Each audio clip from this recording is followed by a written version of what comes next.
Auzubillahiminash-shaytanir-rajim. Bismillahir-rahmanir-rahim. Assalamu alaikum dear students. This is Mohammad Talha Hashmi and you are watching Passion Chemistry series. Dear students, आज हम chapter number 9 का एक और बड़ा ही interesting important topic discuss करने जा रहे हैं. स्टूडेंट चलिए अपने आज के टॉपिक की तरफ चलते हैं. स्टूडेंट हमारा आज का टॉपिक है इनर्जेटिक्स ऑफ अ सोल्यूशन. स्टूडेंट ये एक बड़ा इंपॉर्टेंट टॉपिक है जिसमें से डिफरेंट शॉर्ट क्वेश्चंस और एमसीक्यूज हमसे पूछे जा सकते हैं.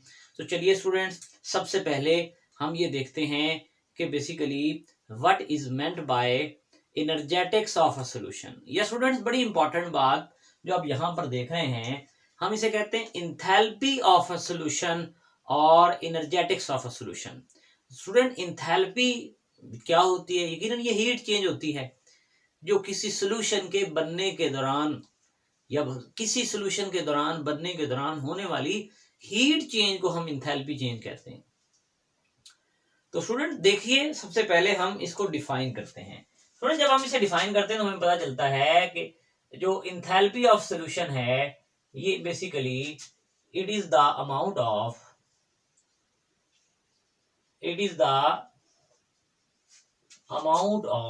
हीट इवॉल्व और अब्सॉर्ब. यानी कि स्टूडेंट हीट इवॉल्व भी हो सकती है और एब्सॉर्ब भी हो सकती है. कब student? When one mole of a substance, जब स्टूडेंट किसी भी सब्सटेंस का एक मोल इज डिसॉल्व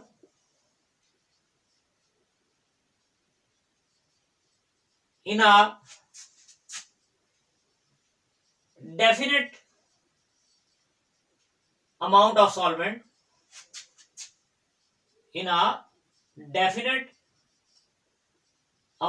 solvent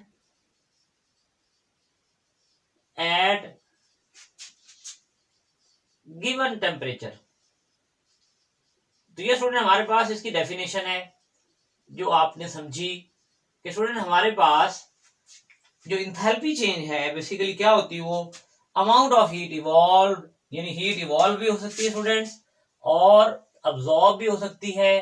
कब?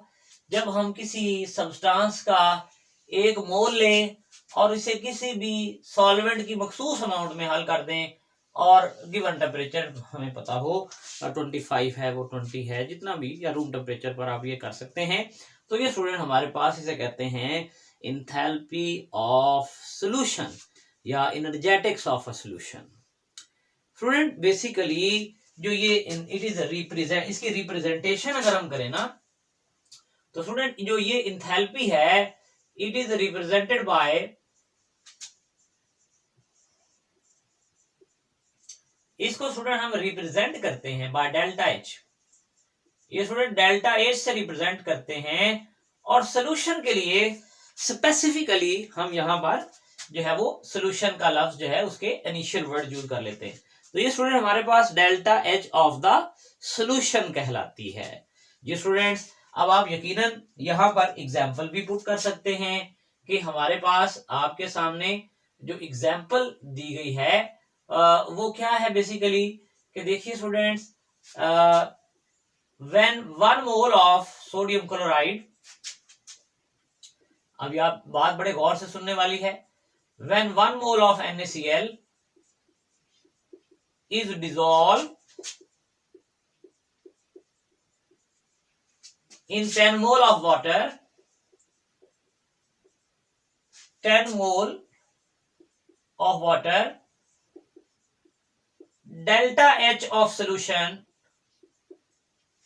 is 4 kilojoule, approximately 4 kilojoule per mole. तो ये स्टूडेंट हमारे पास जो है जी स्टूडेंट, तो ये 4 जो इंथैल्पी ऑफ सॉल्यूशन बनती है that is actually 4 kilo joule per mole. ये टेबल में इसकी वैल्यू जो है वो डिफरेंट आपके पास 4 पॉइंट समथिंग में आ जाती है. तो ये अप्रोक्सीमेशन में वैल्यू लिख रहा हूं. और स्टूडेंट देखिए हमने किया क्या है, हमने स्टूडेंट NaCl लिया है, उस यकीनन सॉलिड फॉर्म में होगा, उसको एक्वस वाटर के अंदर डिसॉल्व कर दिया है डिफरेंट मोल्स के अंदर, और स्टूडेंट हमारे पास क्या बनेगा, यकीनन हमारे पास NaCl का एक एक्वस सोल्यूशन बन जाएगा हमारे पास। और इसमें स्टूडेंट हमारे पास जो डेल्टा H की वैल्यू है, delta H of solution, that is approximately 4 kilojoule पर मोल, और इसको डिफरेंट हम वैल्यूज में भी नोट डाउन करते हैं। अब स्टूडेंट आपको ये तो एक आपका शॉर्ट क्वेश्चन बनता है कि एंथैल्पी ऑफ सॉल्यूशन होती क्या है, लेकिन स्टूडेंट्स ये वैल्यू कैलकुलेट कैसे होती है, इसमें क्या क्या इंपॉर्टेंट चीजें हैं जो हमें सीखनी चाहिए कि एनर्जेटिक ऑफ सॉल्यूशन से मुराद क्या है, पहले हम उन तमाम चीजों के बारे में बात करते हैं। स्टूडेंट देखिए, आपको मैं दो चीजें बताना चाहता हूं, यहाँ पर मजीद मैं आपके सामने कुछ एक दो डायग्राम्स बनाऊंगा। स्टूडेंट पहले नंबर पर मेरे पास सॉल्वेंट है, फिर स्टूडेंट मेरे पास सल्यूट है, और तीसरे नंबर पे स्टूडेंट्स मेरे पास क्या है, on the third diagram which you will observe that I have a solution. तो ये स्टूडेंट मैं 3 बीकर्स आपके पास बनाने जा रहा हूं आपके सामने।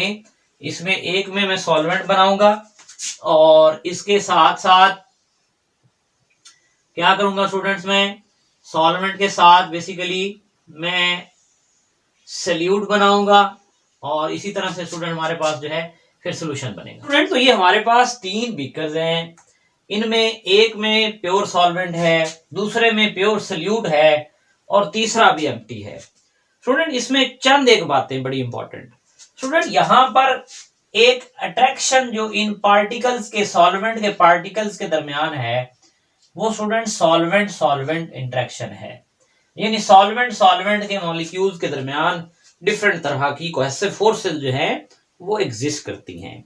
इसी तरह स्टूडेंट यहाँ पर जो अट्रैक्शन इंटरेक्शन इन पार्टिकल्स के दरमियान मौजूद हैं, वो स्टूडेंट्स कौन सी इंटरेक्शन हैं, वो स्टूडेंट हमारे पास सल्यूट सल्यूट इंटरेक्शन हैं, इनमें भी कोहेसिव फोर्सेस जो हैं वो पाई जाती हैं।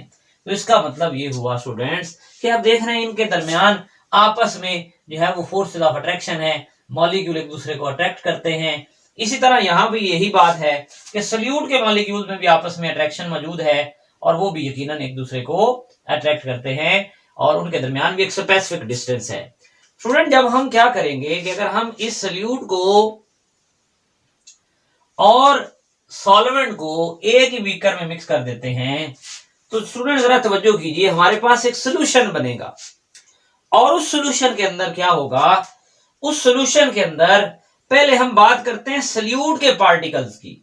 स्टूडेंट सल्यूट के पार्टिकल्स जरा उनके दरमियान स्पेस पहले से कम हो जाएगी। इसका मतलब ये हुआ स्टूडेंट्स कि हमने क्या किया, हमने सॉल्वेंट के मॉलिक्यूल्स में आपस में जो इंटरमॉलिक्यूलर फोर्सेस थी उनको ब्रेक डाउन किया। इसका मतलब स्टूडेंट ये हुआ कि सॉल्वेंट की इंटरेक्शंस को ब्रेक करने के लिए, सॉल्वेंट सॉल्वेंट की इंटरेक्शन को तोड़ने के लिए जो एनर्जी दरकार थी मुझे, उसको मैं डेल्टा H1 कह देता हूं। जरा बड़े तवज्जो से समझिएगा। और फिर स्टूडेंट्स हमारे पास जो नेक्स्ट इंपॉर्टेंट पॉइंट है वो क्या है कि जब ये हमारे पास सल्यूट के पार्टिकल्स को भी यकीनन, अब क्या हुआ सेकंड पॉइंट, सल्यूट के पार्टिकल्स इन सॉल्वेंट के दरमियान आकर इंट्रैप हो गए, और उनके दरमियान भी इंटरमॉलिक्यूलर आकर फोर्सेस डेवलप हो गई। इसका मतलब है सल्यूट के मॉलिक्यूल्स के दरमियान भी हमने अट्रैक्शन को तोड़ी है।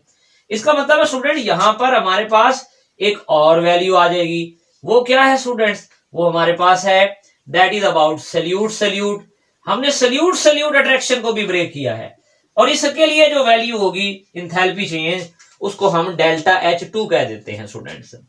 ये स्टूडेंट डेल्टा H1 और डेल्टा H2 जो हैं ये क्या है, बेसिकली ये ब्रेक हो रही, सॉल्वेंट फोर्सेस ब्रेक हो रही हैं, यकीनन पॉजिटिव। ये सल्यूट फोर्सेस ब्रेक हो रही हैं, यकीनन स्टूडेंट पॉजिटिव। इसका मतलब है ये दो चीजें हमारे पास आ गई। अब तीसरा जो पॉइंट है student that is very important. ये तो इंडिविजुअल सॉल्वेंट की बात की, फिर सल्यूट की बात की कि सोल्यूशन बनाने के लिए इनके दरमियान जो इंटरेक्शन होती हैं, जो डिस्टेंस होता है वो बढ़ाना पड़ता है, आपस में इंटरमॉलिक्यूलर फोर्सेस ब्रेक करनी पड़ती हैं, इसलिए इनके दरमियान जो हमारे पास इंथैल्पी चेंज है वो हमेशा पॉजिटिव होती है। फिर स्टूडेंट तीसरी चीज कि जब सोल्यूशन बनता है ना, आप जानते हैं नई तर्ज की इंटरेक्शन डेवलप होती हैं, और वो इंटरेक्शन कौन सी होती हैं students? Those interaction, those forces of attraction are solute solvent attraction. उन फोर्सेज ऑफ अट्रैक्शन को हम सल्यूट सॉल्वेंट इंटरेक्शन कहते हैं, वो सल्यूट सॉल्वेंट की फोर्सेज हैं। इसका मतलब ये हुआ कि अब जो ये सल्यूट सॉल्वेंट, जब भी सोल्यूशन बनता है स्टूडेंट, सल्यूट सॉल्वेंट इंटरेक्शन अगर बनती हैं तो इसका मतलब है इसे मैं क्या कह लेता हूं? डेल्टा H3 कह लेता हूं स्टूडेंट्स। और ये जो डेल्टा H3 है दैट कुड बी नेगेटिव और पॉजिटिव, लेकिन मोस्ट ऑफ द केसेस जो है उसको हम देखते हैं क्योंकि इंटरेक्शन बनती है किसके दरमियान? सल्यूट और सॉल्वेंट के दरमियान, इसलिए हमारे पास ये हमारे पास वैल्यू जो है वो नेगेटिव होती है। इसका मतलब है स्टूडेंट्स ये तीन बातें बड़ी अहम हैं। ये सोल्यूशन बनाने के लिए ये एनर्जी चेंजेस को ऑब्जर्व रखना बड़ा इंपॉर्टेंट है। और ये क्या है? पहले सॉल्वेंट के मॉलिक्यूल के दरमियान इंटरेक्शंस तोड़ी, सल्यूट के दरमियान इंटरेक्शंस तोड़ी, फिर नई इंटरेक्शंस बनाई किसके दरमियान? सल्यूट सॉल्वेंट के दरमियान। तो स्टूडेंट अब अगर हम बात करें कि हमारे पास ये जो वैल्यूज हैं इनको हम क्या करें? हमारे पास बुक में एक इक्वेशन स्टूडेंट्स दी गई है, वो क्या है? That is delta H of solution, कि जो ये सोल्यूशन की ओवरऑल एनर्जी चेंज होती है ना स्टूडेंट, क्योंकि सोल्यूशन बनने के दौरान एक एनर्जी चेंज नहीं हो रही, तीन तरह की एनर्जी चेंजेस हो रही हैं।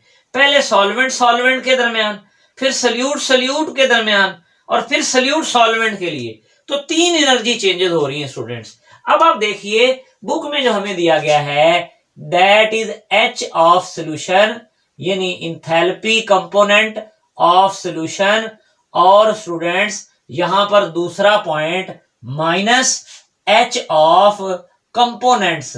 कंपोनेंट्स से मुराद क्या है स्टूडेंट? जो आप बुक पे देख रहे हैं स्टूडेंट, कंपोनेंट से मुराद है, कंपोनेंट सोल्यूशन के दो ही होते हैं। कौन कौन से कंपोनेंट्स होते हैं students? One is the solute और second one is the solvent.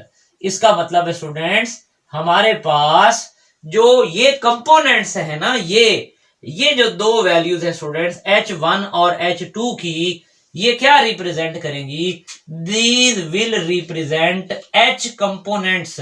इसका मतलब है स्टूडेंट्स ये जो हमें बुक में इक्वेशन दी गई है कि ये जो H कंपोनेंट है, आप अगर सोचे कि ये क्या होता है तो आप ये सोच लीजिए कि सॉल्वेंट में अट्रैक्शन तोड़ने के लिए, सल्यूट में अट्रैक्शन तोड़ने के लिए जितनी एनर्जी हमें दरकार होती है उसे हम H कंपोनेंट कह लेते हैं, वो H कंपोनेंट भी कहलाता है। जी स्टूडेंट्स, अब आप देखिए, अब हमारे पास थर्ड जो हमारे पास है वो क्या है? वो है सॉल्वेंट और सल्यूट के दरमियान अट्रैक्शन। और स्टूडेंट ये कंपोनेंट में नहीं आएगा स्टूडेंट, ये क्या आएगा? ये आएगा H ऑफ द सोल्यूशन। इसका मतलब है इन तीनों वैल्यूज की मदद से हम इस इक्वेशन के अंदर वैल्यूज पुट करने के लिए हमें पता चल जाता है कि कौन कौन सी वैल्यूज यहां पर हम पुट कर सकते हैं। स्टूडेंट्स ये बात लाजमी तौर पर आपने अपने माइंड में रखनी है। जी स्टूडेंट्स, अब देखिए होता क्या है स्टूडेंट्स, हमारे पास ये जो H ऑफ सोल्यूशन है, सोडियम क्लोराइड के लिए जब ये कैलकुलेट की गई तो इसकी वैल्यू थी -1068 किलो जाउल पर मोल। तो ये स्टूडेंट 1068 किलो जाउल पर मोल के इक्वल थी। फिर स्टूडेंट हमारे पास अब यहां पर आपको समझाने के लिए मैं डेल्टा H1 लिख लेता हूं जो सॉल्वेंट के लिए है, प्लस डेल्टा H2 लिख लेता हूं जो स्टूडेंट्स किसके लिए है? जो हमारे पास लेते हैं स्टूडेंट्स, हमारे पास डेल्टा H1 के लिए स्टूडेंट वो क्या है? That is actually -787 kilo joule per mole. ये स्टूडेंट सोडियम क्लोराइड की लेटेस्ट एनर्जी हुआ करती है -787। और स्टूडेंट वाटर के लिए जब वाटर जो है वो डिसोसिएट होता है उसके दरमियान सॉल्वेंट इंटरेक्शन ब्रेक होती हैं, तो उसके लिए हमारे पास जो बेसिकली हमारे पास -200 एंड यानी कि प्लस माइनस माइनस हो जाएगा, -285 किलो जाउल पर मोल एनर्जी जो है वो हमारे पास हमें मिलती है। तो स्टूडेंट देखिए, अब यहां पर ये जो है ना -1068, ये स्टूडेंट क्या है, ये है enthalpy content of the solution. और स्टूडेंट ये जो है ये क्या है, ये है enthalpy content of the component. अब देखिए -1068 में से आप ये minus minus plus minus minus करेंगे, ये ऐड हो जाएंगे और ये माइनस का साइन इसके साथ आगे प्लस हो जाएगा, ये बनता है 1072। तो स्टूडेंट देखिए हमारे पास यहां पर मैंने बड़े इंपॉर्टेंट एमसीक्यूज अभी बताने हैं, आपने तवज्जो से सुनना है। ये अप्रोक्सीमेटली जो मैंने आपको बताया कि ये 4 किलो जाउल पर मोल के इक्वल आ जाती है। स्टूडेंट अब ये जो डेल्टा एच ऑफ सोल्यूशन है ये पॉजिटिव है। यहां पर इंटरस्ट्रेस के 2 एमसीक्यूज आप हाईलाइट कीजिए। यहां पर डेल्टा एच ऑफ सोल्यूशन क्या है स्टूडेंट्स, पॉजिटिव। ये पॉजिटिव कब होगी, 2 बातें बड़ी इंपॉर्टेंट, तवज्जो से सुनिए। वो कहता है डेल्टा एच ऑफ सोल्यूशन जो है दैट विल बी पॉजिटिव। हमने कहा कब friends, it could have a positive value when h of the solution is actually greater than h of the components। ये नहीं जैसे इस केस में है स्टूडेंट के हमारे पास यहां पर h of the solution greater है और ये हमारे पास माइनस में है, तो ये स्मॉलर वैल्यू है -1072 और ये लार्जर वैल्यू है। तो इसका मतलब ये हुआ कि हमारे पास जब h of the solution h component से ग्रेटर होता है फिर जो है वो सॉल्यूशन की एंथैल्पी पॉजिटिव होती है। लेकिन स्टूडेंट्स अगर ये नेगेटिव कब होगी, स्टूडेंट ये नेगेटिव तब होती है जब हमारे पास enthalpy content of the solution is less than enthalpy content of the components. जी स्टूडेंट्स, तो ये हमारे पास 2 चीजें हैं कि एंथैल्पी जो है सॉल्यूशन की वो नेगेटिव भी हो सकती है और पॉजिटिव भी। और इसके साथ हमारा ये लेक्चर मुकम्मल होता है। नेक्स्ट लेक्चर तक इजाजत दीजिए। अल्लाह हाफिज।